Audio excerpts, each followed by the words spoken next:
Hello નમસ્કાર દોસ્ત, હું આપનો પ્રિય કાજુ રાજુલા ગામ રાજુલા ગામમાં અમે લોકો કરણા દાદાને ચોખા જવરવા આવ્યા છીએ.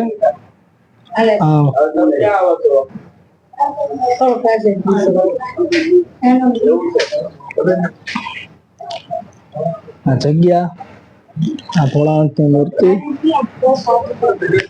બધા જ માણક્યા પરિવાર ના દરેક સભ્ય દરેક ઘર દાદાના દર્શન કરે અને મારી ચેનલને સબસ્ક્રાઇબ કરે. સર્વ માણક્યા પરિવારના સબસ્ક્રાઇબ કરે, લાઈક કરે, શેર કરે. આ દર્શન લાઈવ